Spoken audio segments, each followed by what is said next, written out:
Hey, what's up, Ron here. Today is a fun demo. If you want to learn how to paint with watercolor with no pencil lines, I have this demo for you. Now, really the only way I can explain how to do this is to show you. There is no structured step-by-step system. What it has more to do, and I'm going to open with that, is having some kind of a connection with the thing you're painting, actually caring about it.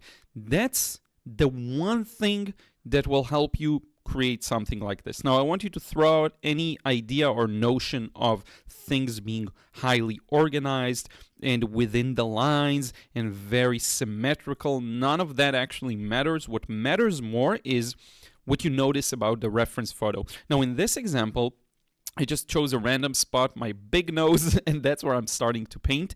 And here's the thing. If you forget about everything else and you just focus on the thing you're currently painting, and you just look and observe. You'll look at a reference photo, you let it feed you with information, and you just do your best to try and get that to be conveyed on paper. You will get there. On a technical level, I'm putting in paint, and then I'm changing and modifying and changing and fixing and moving it and pushing it in the direction I want it to go. So right now I have the basic kind of value for the nose, and while it's still wet, the edges are wet, I'm going ahead and putting in that shadow under the nose. The reason I jumped straight into that shadow is because it's a very clear border between the nose and the shadow underneath it, and it's a very clear shape of just a rounded shadow. Now from there, I can do pretty much whatever I want. The first thing I would want to do is add the shadow on the lower part of the nose. There's a big kind of violet-y shadow, but I know that the perfect timing from experience, from doing it so much, takes a moment to be built. So I'm still not putting in that shadow wet and wet. I need the wash to be a little drier for the shadow to stay and not spread out too much. So I'm just extending it. I'm extending it into my beard. I'm starting, because the beard is very complex, I'm actually starting with a kind of a yellow warm. Then I put in some red for the lips. The thing is, I don't care right now if everything is in the perfect proportions. You won't get everything in the perfect proportions, especially if you're inexperienced in drawing itself. The thing is, this is a little different from drawing. Now it's time. Now it's the perfect timing for the nose. But this is a little different from drawing, but it is similar in a way. So if you're not experienced in finding relations between things, that is fine. You won't get things accurate. What you will get, looking very nicely, is the thing you're currently working on. If you can just shut off everything else, look at the thing you're currently focused on. In this example, it's the nose right now, and just focus on that. Do your best to get it to look however you want it to look. It will be fine. It won't be perfect. It won't be accurate. But not having any pencil lines, if you're able to make that switch, it's the most freeing thing in the world. You're not constrained by anything. And if you've ever tried sketching with a pen instead of a pencil, you know what I mean. There is some magic to pen that is direct. It is direct. Now, when things are direct, you're kind of forced to just do it. Just do it. Whatever comes out of it, comes out of it. And in that, there is a lot of freedom. And in that freedom, what you'll end up ironically doing is being sometimes more accurate. Now, don't hope to be accurate, because it's not going to happen the first time, the third time. It's a matter of being very careful with the thing you're painting, looking at it, observing it, figuring out how you want to convey it. That's the thing. The rest will take care of itself with time. We don't care about accuracy at all here. All we care about is expressing, and what I'm trying to express here. So now I finished off with kind of the mustache area. I'm going up where the cheeks are. Now, completely random, I put in that shadow under the glasses. That's the thing that is leading this wash. Why? Because I thought it would help me orient myself. I can later fill in the in-between of the skin tone, or even under it once it dries. The thing is, I'm going for it. Now, I can let this dry. I can wait. I can work slowly. It doesn't really matter, because the edges here will work out no matter how we approach them. The edges are going to be some hard edges. There's going to be some soft edges. It doesn't really matter. What matters is you have the power in a very direct manner to put down the final color and value if you want. You can just put it in one go. Now, what I'm doing here is I'm going at it a little slower. So because my beard does catch a lot of warmth, I'm starting with a flat, warm brown color. More towards, I would say, the orangey yellow, but it is quite brown. It's not like a bright orange whatsoever. And I'm mapping out all the places where the beard is going to be just using this very light paint, because I can always go over things and darken them if I want to. One more thing to pay attention to is I'm using hot press paper, which I don't often use. Now, the thing with hot press paper, it almost always forces you to start working lighter. So my default here is to start with very wet paint. If you start too dark, you'll get very patchy and uneven washes. That's the thing. Now, I'm using the beard to frame the rest of the face, but don't worry, I'm going to make some mistakes here. Things aren't going to be as accurate as I want them to be. But now, while I have the beard still kind of wet, I'm going to fill in the area that is a little lighter in the skin tone, but you see, I'm starting to gain an understanding of what color goes where. And now I can take my time, maybe mix it darker. Here we go, completing that cheek. That's a little lighter. Now I can take my time, and if I decide to darken more of the beard, to push it closer to a final value. But the thing is, I'm starting very light just to make sure I have good flow, and then I can always push it to be darker, wet and wet. It's almost like what I always end up doing with hot press paper, just because it allows you just more time to work. I usually start with darker paint, not always, with lighter paint, sorry, not always, but most often I will. Now, you see, I could take a break, have a coffee, forget about this for a couple of moments. It's okay. There's no pressure here whatsoever. What there is here is seeing something and placing it in. Now, I want to take a moment to discuss this for a second. The most fun aspect of making art is that free flow. The thing that happens, you don't have to think about it. You don't have to be worried about anything. You're just there. You're just there in the zone, a direct channel. What you're seeing, what you're painting. I'm seeing this, I'm putting it on paper. That element there that is completely play, completely free, that worries about nothing, that has no expectations of any result, that is the thing that leads to the most fun and the best, ultimately, kind of art. Once you're able to tune yourself to that channel, it's just like a tuning action. When you find it, you'll be able to do just about anything. You'll be able to paint just about anything. I completely hit that zone, which is why I'm able to do a pretty decent job results-wise with what you see here on paper, because I'm just in it. There is no thought, no worry, no nothing. I'm seeing and I'm painting.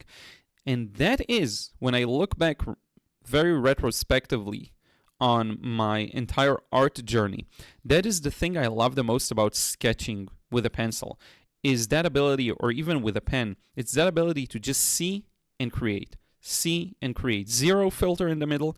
And the filter can be anything from a specific technique I'm going to use all the way to a specific outcome I hope to achieve. Hope not only is not a strategy, it is useless. Hope creates a lot of vulnerabilities. Hope makes it so that you don't get to play. If you're hoping for a certain outcome, if you approach painting as a thing you should get something out of, the ironic thing is you don't get to use your faculties to their fullest. Whenever you don't do that, whenever you just create a direct channel of creation, you just see and you paint. You see and you paint. You see a shape, you paint it. You see a shape, you put it on paper. Right now I'm seeing a shape of that bluish color, I'm painting it. Then I'm going to see a shape of gray to its right, I'm going to paint it. I'm just seeing and translating. That open channel is at the core of what makes art the pretty much greatest gift to anyone who wants to create it. That's the thing. It doesn't matter what you have on the agenda that day. It doesn't matter what kind of worries you have. None of that matters when you're doing this kind of a thing. There's no worries, there's no time, there's no concerns, there's nothing. Now take a look at this wash now. Again, starting a little light because I want to get the flow, especially when it comes to hot press paper. And this is one of the largest shapes I'm going to paint that is in one go, right? In a swooping kind of motion that I'm painting it fully. It's the jacket or suit, whatever. This, by the way, is a preparation to the larger painting I shared on Instagram. If you want to check that out, I posted a work in progress. I don't know what it's going to be by the time this video is out. One of my favorite parts here is this ribbon thing. I don't even know what do you call it? Like a bow tie? Bow tie. One of my favorite parts here, that red contrasted with the white is what attracted me to paint this scene and to make the more detailed version of it. I'm still not telling you what I'm going to name this painting. You'll have to guess. I did a post there, but it has to do with the day and the time I took the picture and all of that. I'll talk about it in the future. But look at how the bow tie flows into the jacket. I don't care about these things. The overall picture is going to look perfect no matter what I do. The reason is that direct channel. That direct channel saw the right thing to do is to just put the red in there and let it mix. And it just happened. Now, a lot of people that I see, they let things merge because someone told them that's how they should paint. And there's no freedom in that because that's another self-imposed rule. Let everything mix together. I'm definitely not letting everything mix together here. But that's the one thing I did let mix together. It wasn't because of a technique and it wasn't because I decided in advance I'm going to do this. It was just the thing that felt right at the moment. And following that thing that feels right in the moment, that's the direction. That's the path of least resistance. That's the path that's going to provide you with the most freedom. I decided to do this study just because I wasn't sure about the colors I was going to use. So I said, let's just go for it, see where the color inaccuracies are so that I know and be prepared for the larger painting. But it ended up being just a super duper fun painting in its own right. So again, what I'm doing here is not the result of some big plan. My plan, if anything, was just to paint this and maybe look retrospectively to what colors I was using so that I know if I want to improve something for the next one, for the larger, more detailed piece. That was, if anything, the plan. But as to how I'm going to do this, there was no plan because I wanted to see what happens in the moment when the simplest action of mixing a paint as I see fit, as I recognize in the reference photo, and placing it on paper unfolds. That's the only thing that matters here. Once you find this spot, it really is a superpower in the purest sense of the word. You just get to play. You just get to paint. You just get to let the art flow, and there's no going back. There really is no going back once you find that spot. And it's okay, some days maybe you don't feel like doing something. Maybe some days you have super duper positive emotions. You go to paint and you end up not getting the result you want. But that is irrelevant. That's almost like nature is doing its own thing. What's beyond that is ultimate freedom. And that's what I've been slowly and gradually realizing I'm searching for in my art. And whenever I get to a point where a painting does not provide that freedom to me, usually the result suffers and I just don't enjoy it as much. And it's so to be expected that a painting that is meant to be a study ended up being something I really enjoy doing. Now, you can tell where I was more focused, less focused. Doesn't really matter. The whole thing is when I'm working an area, I'm working it.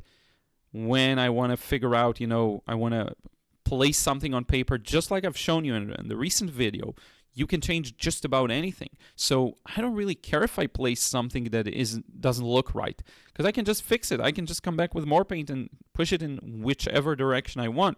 The experience and the ability to mix and the techniques will make it so you don't have to do it as much, and you'll get things more right the first time, but that is also irrelevant. If you get it the first time, the third time, it doesn't matter. Now, one more thing to remember, I don't look at any of this as failure. It doesn't matter what comes out on the other end. I got some of the proportions on the left side of the face, my right eye, a little off.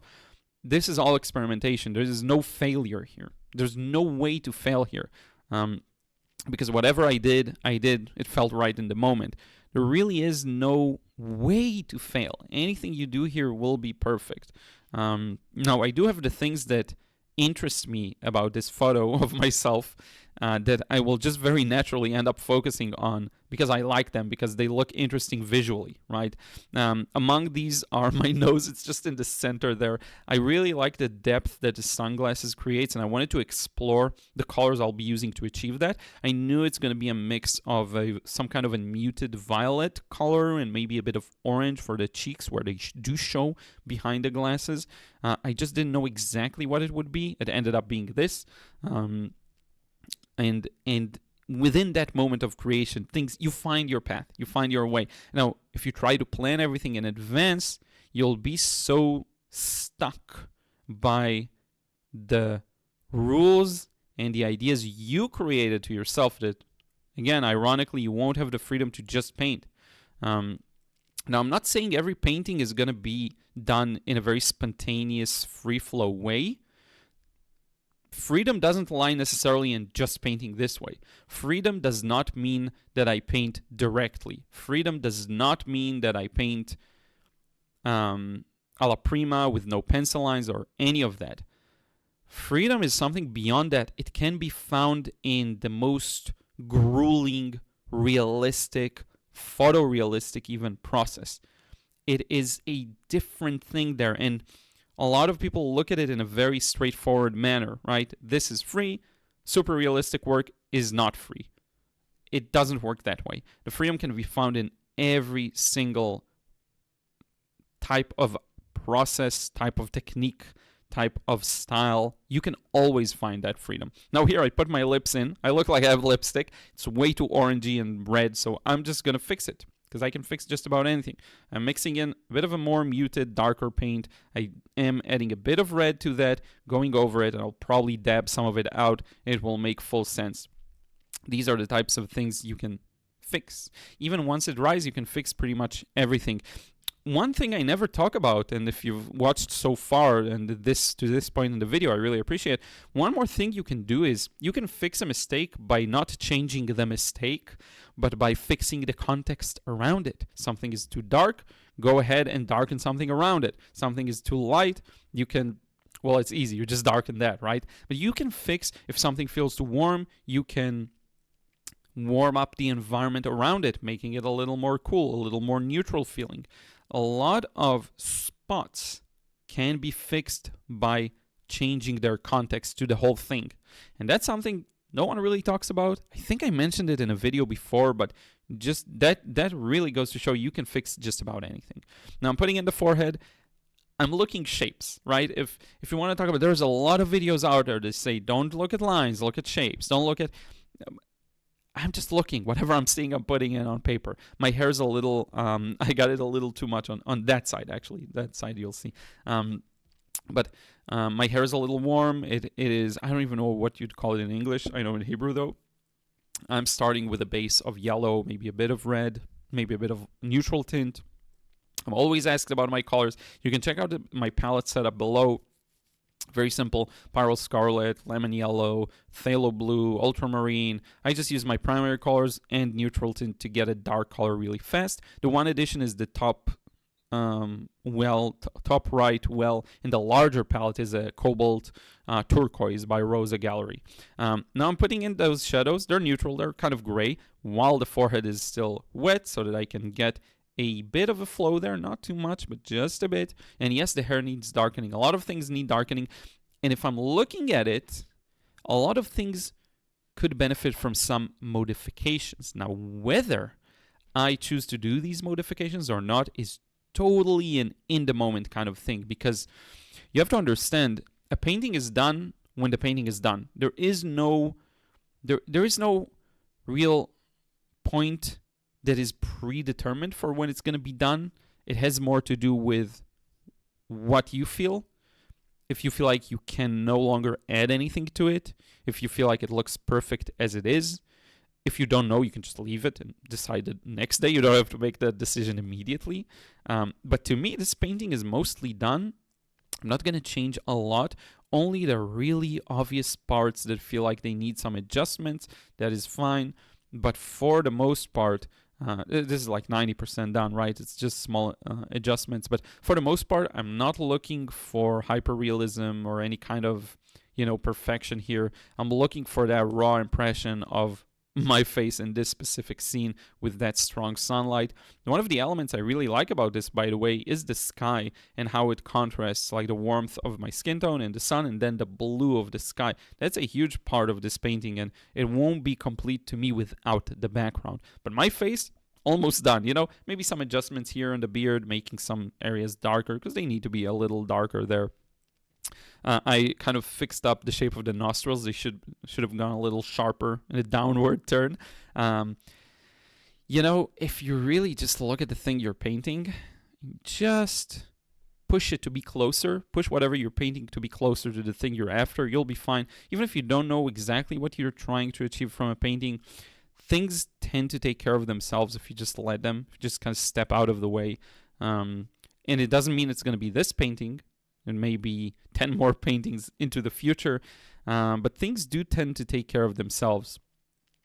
Once you hit that freedom once, though, you'll know. You'll know. And the thing is, that freedom cannot be achieved by doing something. That's the thing. And that's the biggest proof, like to get in the moment, to be in the zone, to be in the flow. All of these things that athletes describe and performers describe. These things, you can't really do something to get there. It's because it's the you can't have yourself there with you. It's just being in the moment. So there's nothing you can really do with any consistency or reliability to get to, or reliability, yeah, that's the word, to get there. It's more about where you're at mentally, not by doing anything. And to me, whenever I manage to paint and I'm fully in the moment, in the joy of creation, it just comes at some point. The reason it comes is because I did not try for it to arrive. I don't see it as a trophy to be in the zone, to create freely. It's not something I strive to achieve. It's just a thing that I need in order to make the art I want. And if that's something you need as well, more than you don't need it in order to achieve it, you need it in order to achieve something else. It's a byproduct. You'll find it at some point, and then it's all going to fit together. Look at how rough I'm putting in the background there. That's a perfect demonstration. I'm going to dip into the blue and into the palette. Sometimes I'll dip into blue and directly into the sky. Again, this has nothing to do with techniques. This is as sloppy as it gets. If you need any proof that it has nothing to do with technique and accuracy and fine-tuning anything, it's just the raw impression of what you're seeing. And yes, some will say I have the experience so that my execution is on point. But I mean, look at the fine details. It's so rough around the edges. It's so bold and kind of raw. And if you really want to get a very accurate, gentle result, you'll have to go at it differently from what I'm doing here. But it still looks good. And what does that teach you? That it has nothing to do with accuracy. I talked about this in a recent video as well. The idea of how accuracy destroys art. Because if you're just trying to be accurate for the sake of accuracy, but actually on an emotional level, you don't care about accuracy at all. You couldn't give 2 cents about it. You just want a result, a certain result. What is accuracy? Accuracy does not get me out of bed in the morning, right? Accuracy is not something I strive for an impressive result. Maybe that's something I'm going to work towards. Now, if being accurate will get me that impressive result, maybe I'm going to end up being accurate as a byproduct. But I never put accuracy as on a pedestal on its own right, because that's me, right? Now, someone else may strive just for accuracy. That is perfectly fine. But for most people who are just seeking that freedom, accuracy is not the thing that will get you there. If you're one of those people, what you're looking for is to completely lose yourself in the art making. And that's exactly what happened to me here, and I can tell immediately by the result. Now, can I make a more detailed, elaborate, accurate, fine-tuned version of this? Of course, I am actually working on one, and I'll share it with you, and you're going to see it right around the 24-minute mark. I'll make a mental note. I'll show it to you. Of course I can. And of course, if I want to, I'm free to do so. It really is a matter of what you want, what you really want, not what someone else tells you, not the way someone else tells you should create, not because someone else said that painting freely and loosely is more fun than other things. It really is up to you. If you want to work like this, alla-prima, or if you want to work in a more detailed approach, these things, it doesn't matter. You can achieve that freedom no matter what it is that the approach you take. I hope that makes sense. I hope you enjoyed this lesson. Let me know your thoughts in a comment below if you have any questions. I've been very vague and kind of up there. I did not explain every single step, but I didn't cut out anything from the process. You can look and see. But yeah, I want to thank you so much for watching. I want to thank everyone who supports me over on Patreon. If you want to receive credits at the end of the videos, that's how you get it. You allow me to paint and create with complete freedom to share a lot of what I'm doing with everyone else. Highly appreciate that.